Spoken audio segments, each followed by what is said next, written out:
ኢማም ገልብጦ የያዘው መስጂድ ላይ የተቀዳሚ ሙፍቲን አስከሬን ተቆፍሮ ወጥቶ ኮልፌ መቀበር አለበት እያለ ነው። እሺ ብላችሁ ብትሰሙት እንደወጣ ጋዝና አርከፍክፈን ካላቃጠልናቸው ማለታቸው አይቀርም። አለ የሚል ሰው ይምጣና እንነጋገር። በማህበር የሚነናስ በሚዲያ ቁጭ ብለን እንነጋገር። ቤተሰቡ ኡማው ሐዘን ተጭኖት በዚያ በሐዘኑ በቁስሉ ላይ እንጨት እንደመስደድ ነው የሚታየው። ታዲያ አቶ ጸጌ የፈለጉትን ሰው በጸጥታ አካላት ከማስወሰድም ጀምሮ ድብደባ እንዲፈጸም ማድረግ እንደሚችሉም ተነግሯል። ሌላ ክፉ ፍጡር ነው አላህ የሚባለው ፈጣሪ ነው ወይስ ፍጡር ነው? ፈጣሪ ከሆነ የራሱን ፍጡር ለምን ይገላል? ብንሰርክም ባንሰርክም እንኳን ክርስቲያን ነው መሬት እንኳን ኦርቶዶክስ ነው። ሰላም ጤና ይስጥልን የተወዳጁ ቤተሰቦች እንደምን ቆያችሁ? እግዚአብሔር ሰላም ከሁላችን ጋር ይሁን እያልን ዛሬም ወቅታዊና አነጋጋሪ ቪዲዮዎችን መተናል። ቪዲዮውን ከመጀመራችሁ በፊት ሐሳብ አስተያየታችሁን የኮሜንት ሴክሽን ላይ አስቀምጡን። እንዲሁም ደግሞ ላይክ በማድረግ ቪዲዮውን ጀምሩ። ሰብስክራይብ ለምንድን ነው የማታደርጉት? አሁን ማርጉ። ኢማም ገልብጦ የያዘው መስጂድ ላይ የተቀዳሚ ሙፍቲን አስከሬን ተቆፍሮ ወጥቶ ኮልፌ መቀበር አለበት እያለ ነው። እሺ ብላችሁ ብትሰሙት እንደወጣ ጋዝና አርከፍክፈን ካላቃጠልናቸው ማለታቸው አይቀርም። ተቀዳሚ ሙፍቲ እኮ ያዩትን አይተው ነው ከነዚህ ሰዎች የሸሹት። መጅሊሱን ተውላቸው፣ ቤታቸው ድረስ ተከተሏቸው። መስጂድ ቢሄዱ ረብሻ ቀሰቀሱባቸውና ምዕመኑ ተጋድሎ ነው የቁርአን ተፍሲር ትንታኔ ካቆሙበት የጀመሩት። ቢያልፉም አልተዋቸውም። ሙፍቲ ምን አድርገዋቸው ነው? ሸይጣን ምን አድርጎ ነው የጠመደን? ነቢያችን ምን አጥፍተው ነው ከመካ 450 ኪሎ ሜትር ድረስ ያሳደዷቸው? ሙፍቲ ሰው ሁኑ፣ ከዘርም ከሃይማኖትም ሰውነት ይቀድማል ብለው ያስተማሩት መንገድ እሳት ሆነባቸው። ከክርስቲያን ጋር አብሮ መኗኗር የጥቅም ጉድለት ያመጣል፣ ምክንያቱም ነፃ እያወጣናችሁ ነው ብለው ለሚናገሩት ሰው ከየት ከማን ሊል ነው? ስለዚህ የጥያቄ ሊመጣባቸው ስለሆነ አሁን መምጣት አለብን፣ ይህን ሰው እያወጥተን ማቃጠል አለብን ነው ዋሃቢ የሚለው ማለት ነው። ጣፍቷል። አሁን እሱ ብቻ አይደለም፣ አብይ አህመድ ራሱ አንዲት አረፍተ ነገር ጻፈ፣ ጠፋ።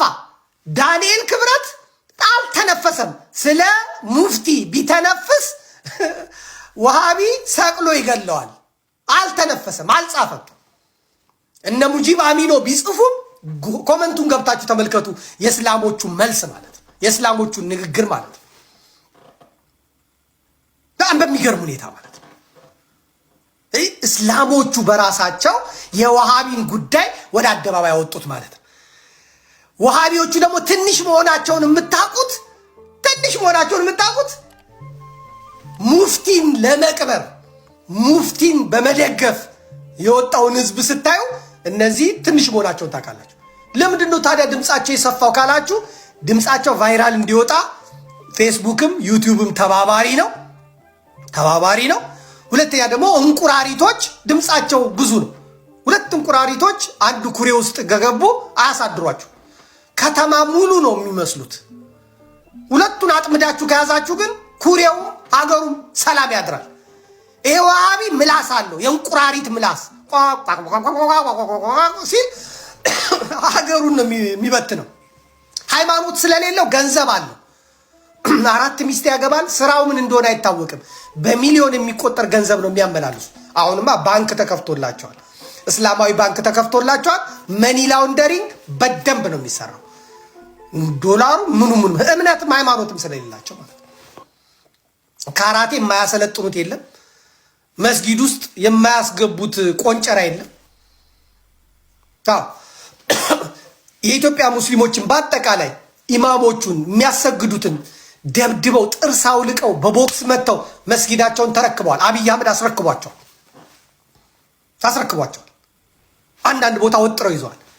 ደሴ ላይ ያያቸዋቸው ባለፈው የደሴ ገብርኤልን ህዝቡን አጥፍተን መስጊድ እናደርገዋለን። ለምን ብለን ነው ገብርኤልን የምናቃጥለው?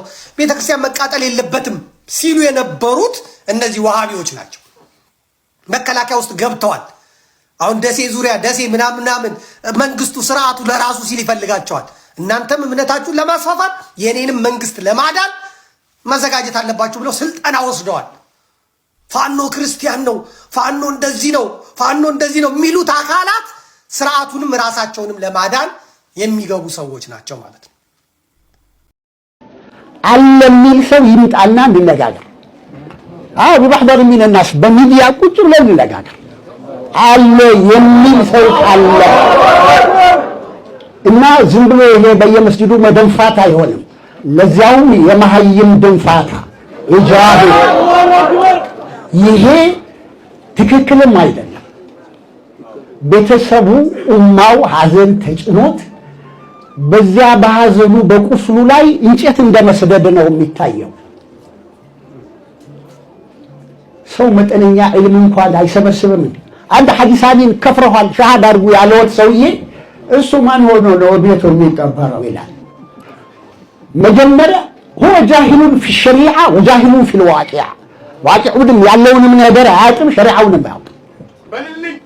አንደኛ እሳቸው ቤት ውስጥ አልተቀበሩ፣ የተቀበሩት እዛው في صحن داره እዛው في صحن مسجده ነው የተቀበሩት። ከዚህ በላይ ደግሞ ቤታቸው ሳብ ይቀበሩ። አብዛኞቹ ዑለማዎቻችን ኢማሙ ነወዊ ሙሐደብ የሚባል ሸርሕ አለዎት፣ ማነው መጅሙዕ የሚባል ሸርሕ አለዎት፣ ሸርሑል ሙሐደብ እዛ ላይ ይህንን ነው የሚሉት ሱና ነው። لأن الرسول صلى الله عليه وسلم دفن في بيته خاصة ነው የሚሉት ምንድነው ነብይ እሞተበት ቦታ ይቀበራል የሚል ነው። ደሊሉል ኹሱሲያም ያን ያህል የተነገረ አይደለም። አንቢያዎች ሞቱበት ቦታ ይቀበራሉ ይላል። አዎ ይቀበሩ፣ ግድ የለም። ቤት መቀበር ግን ቅድም ዑለሞቹም እንዳነሱት ሱና ነው ያሉት የኛ ዑለሞቻችን አኢመቶቻችን። ስለዚህ ከዚህ ከወሲያ ጋር በተያያዘ ወሲያስ ቢሆን ሐይሳኒን እኮ ከፍረዋል። አንተ ካፊሩን ቢላሂ አልዓዚም አስሊም ተስለም ያላቸው ሰው እኔ በአንድ ቲቪ ሲናገር ሰምቻለሁ በጆሮዬ። እነዚህ ጃሂሎች ናቸው ወላሂ አልዓዚም። እንደው እስቲ ሐለ ብለው ምን አለበት ፊቅሃል መዛሂብን ቢመለከቱ ምን አሉ አኢመቶቻችን ፉቃሃዎቻችን ምን አሉ? ከዚያ በላይ ሌላው ሁለተኛው የሽርክ በር ይከፍታል። ይሄ ሱኡ ወኒን ቢልሙስሊሚን ነው፣ ሙስሊሞቹ ላይ መጥፎ ጥርጣሬ ነው። ያ አዩሃ አለዚነ አመኑ እጅተኒቡ ከሲረን ሚነ ظን ኢነ በዕደ ظን ኢስሙን ሃዛ ሁወል ኢስም። እውነት ይህ ድርጊት ኢትዮጵያ ውስጥ የሚፈጸም ነው ያስባለ መረጃ ደግሞ የመንግስትን ትኩረት የሚፈልግ ነውና መረጃው ረዘም ስለሚል ሁላችሁም ኮፒ ሊንክ፣ ላይክ፣ ፎሎ እያደረጋችሁ በተገቢው እየሰማችሁ ለድሃ ልጅ የምታስቡ ሁሉ ይህንን መረጃ አጋርታችሁ ህዝብ ማወቅ ይገባዋልና አቅም ስጡት። አንዳንድ የመንግስትም ይሁን የግል ድርጅቶች ለሰራተኞቻቸው በመመቸትም ይሁን ባለመስማማት ስማቸው አልፎ አልፎ ይነሳል። ታዲያ መሰረት ሚዲያ ዛሬ አገኘሁት ያለው የአንድ ድርጅት ጉዳይ ግን እውነት ኢትዮጵያ ውስጥ የሚፈጸም ነው የሚያስብል ሲሆን መረጃው ከድርጅቶች ሰራተኞችም አግኝተዋል። ሱፐር ደብል ቲ ጀነራል ትሬዲንግ ኃላፊነቱ የተወሰነ የግል ማህበር በሸገር ከተማ ዓለም ገና ውስጥ ካሉ የግል ድርጅቶች አንዱ ሲሆን እንደ ቀለምና የውሃ ማጠራቀሚያ በተለምዶ ደግሞ ሮቶ የሚባለው ያለ ምርቶችን ለገበያ ያቀርባል። ድርጅቱ በሚዲያዎች ላይ የገዘፈ ጥሩ ስም ያለው ሲሆን ከሰራተኞቹ ጋርም እንደ ብሔር ብሔረሰብ በዓል፣ የባንዲራ ቀን ወይም ሌሎች በዓላትን ባማረ መልኩም ሲያከብር ይታያል። የሰራተኛውን መብትና ጥቅም የማያስከብር ድርጅት ሁሌም ከትችት አይወጣም። ስለ ሰራተኞቹ የሚያስብና ሕግና መመሪያን ተከትሎ የሚሰራ ደግሞ ከራሱ አልፎ ለሀገር ምሰሶ ይሆናል የሚለው መልእክቱ ድርጅቱ ያስተላለፈው በቅርቡ የሰራተኞች ቀን ብሎ ባከበረው በዓል ላይ ነበረ። ድርጅቱ ከዚህም አልፎ በሸገር ከተማ በገላንጉዳ ክፍለ ከተማ ያስገነባው ዋቶ የጤና ኬላ የዛሬ ዓመት አስመርቆም ነበረ። በቅርቡም ለመቄዶንያ ገንዘብ ሲያሰባስብም ሱፐር ደብል ቲ ጀነራል ትሬዲንግ የ500,000 ብር የገንዘብ ስጦታም አበርክቷል። ታዲያ ምን ሆነም? አቶ ጸጋዬ ደበበ የሱፐር ደብል ቲ ጀነራል ትሬዲንግ ኃላፊነቱ የተወሰነ የግል ማህበር ባለቤት ናቸው። በርካቶች ግለሰቡ የፍኖተ ጽድቅ ጠቅላላ መንፈሳዊ ማህበርና የዩቲዩብ ቻናል መስራች መሆናቸውን ያውቋቸዋል። አቶ ጸጋዬ የድርጅታቸው ስም በሚዲያ የገነነ እንዲሆን ነገር ግን የስራው ቦታው ሲኦል እንዲመስል እንዳደረጉ መሰረት ሚዲያ ያነጋገራቸው በርካታ ሰራተኞች ይናገራሉ። ታዲያ አቶ ጸጋዬ የፈለጉትን ሰው በጸጥታ አካላት ከማስወሰድም ጀምሮ ድብደባ እንዲፈጸም ማድረግ እንደሚችሉም ተነግሯል። ፖሊሶች ሲጠሩ በደቂቃ መጥተው የተባሉትን አርጎ ይሄዳሉ የሚሉት አንድ ሰራተኛ ናቸው ሲልም መሰረት ሚዲያ አረጋግጧል።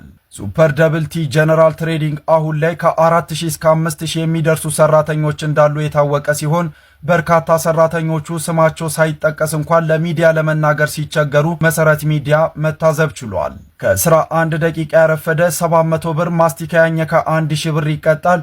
ስራ መልቀቅ እፈልጋለሁ ያለ ሊደበደብ ወይም ሊታሰር ይችላል።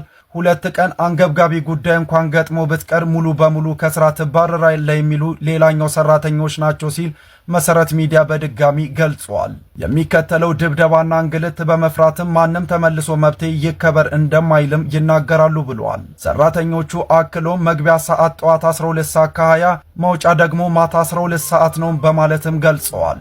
መቅረት ማስፈቀድ የሚባል ነገር የለም የሚሉት በርካታ የተቋሙ ሰራተኞች የድርጅቱ ባለቤት አቶ ጸጋዬ በተደጋጋሚ እያንዳንድሽ ብሬን ቀደሽ አትጨርሺውም፣ ምንም አታመጡም፣ የፈለግኩትን አረጋለሁ በሚል ንግግራቸው እንደሚታወቁም ያነሳሉ። መሰረት ሚዲያ እንዳረጋገጠውም በተለይ ልምድ ያላቸው ሰራተኞች ለህይወታቸው እስከሚሰጉ ድረስ ከድርጅቱ መውጣት እንደማይችሉ ማስጠንቀቂያ በተደጋጋሚ እንደሚደርሳቸውም አሳውቋል። ደቂቃው ስላልበቃኝ በቀጣይ መረጃ ተከታተሉኝ። ይህ ክፍል 2 በሰቆቃ ውስጥ ለሚገኙ የሰራተኞች መረጃ ነው።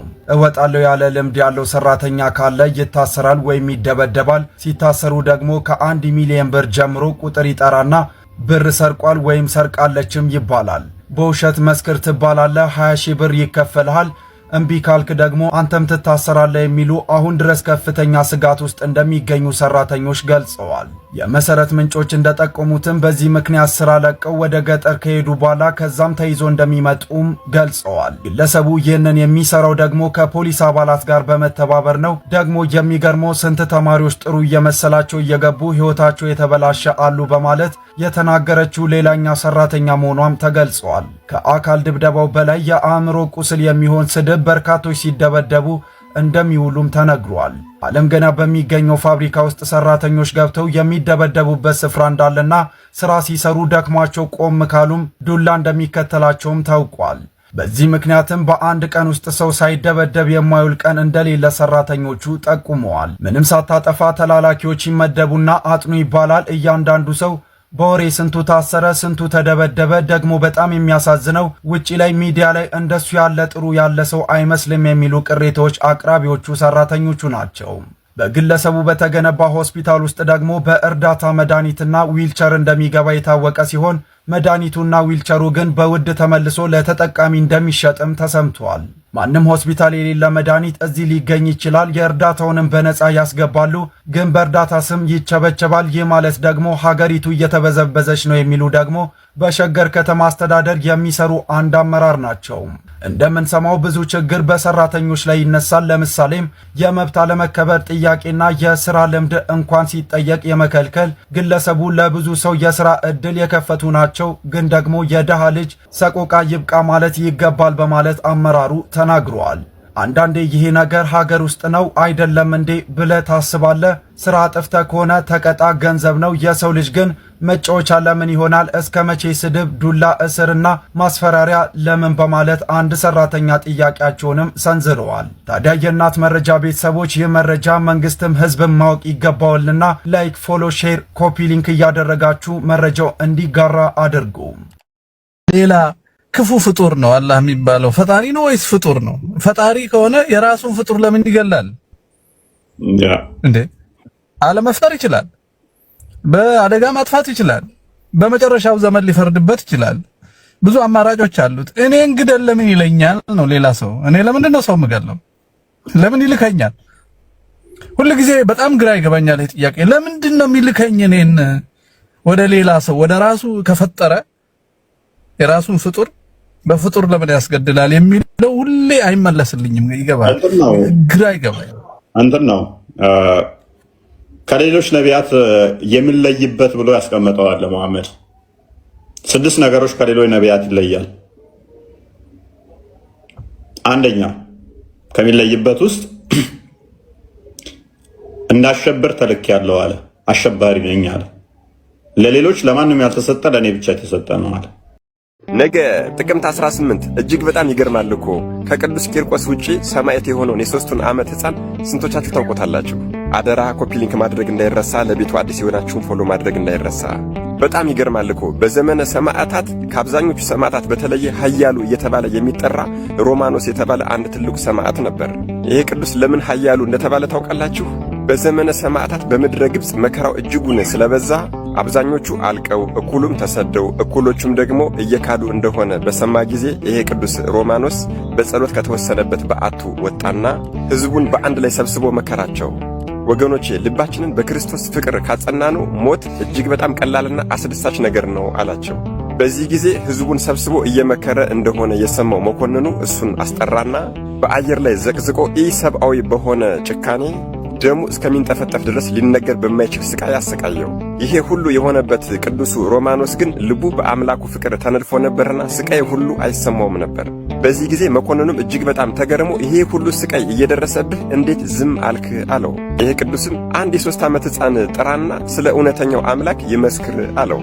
በዚህ ጊዜ ይሄ ጨካኝ መኮንን አንድ የ3 ዓመት ሕፃን አምጦ በጠየቀው ጊዜ ሕፃኑም ይሄ የ3 ዓመት ሕፃንም አእምሮ የጎደለህ መኮንን ሆይ አስተውል፣ ከእውነተኛው አምላክ ከክርስቶስ በቀር ሌላ አምላክ የለም አለው። መኮንኑም በመበሳጨት ይህንን ሕፃን ልክ እንደ ቅዱስ ሮማኖስ አየር ላይ ዘቅዝቆ አንጠልጥሎ እንደ ቅዱስ ሮማኖስ አይነት ስቃይን አሰቃየው። ይሄ ሕፃንም ስቃዩ በበዛበት ጊዜ ደሙ በፈሰሰ ጊዜ ውሃ ጠምቶታልና እናቱን እናቴ ሆይ ውሃ ጠማኝ፣ ውሃ አጠጭኝ አላት። እናቲቱም ልጄ ሆይ እኔ ውሃ የለኝም፣ ወደ እውነተኛ ውሃ ወደ ክርስቶስ ሂድ አለችው። በዚህ ጊዜ የወዳጆቹን ስቃይ የማይወድ መድኃኔዓለም ኢየሱስ ክርስቶስ አስጨክኖ መኮንኑ ወዲያው ይህንን ሕፃን አንገቱን እንዲሰይፈው አድርጓል። ታዲያ በዚህ ጊዜ ቅዱስ ሮማኖስ እርሱንም ጣዖቶቹንም በረገመበት ጊዜ ወዲያው ምላሱን አስቆረጠበት። የመንፈሳዊት አንደበት መንፈሳዊት ልሳን ተሰጥቶት አሁንም ፈጣሪውን እያመሰገነ ባስቸገረው ጊዜ በዚህች ቀን አንገቱን አሰይፎ ገሎታል። ይህ የ3 ዓመት ሕፃን ስሙ ማን እንደሚባል ታውቃላችሁ? ቅዱስ ባሩላስ ይባላል። ቅዱስ ባሩላስ። ወላጆች ሕፃናት ልጆቻችንን እንደዚህ አይነት የቅዱሳን ተጋድሎን እያስተማርን እያሳወቅን ብናሳድጋቸው ምን ይመስላችኋል?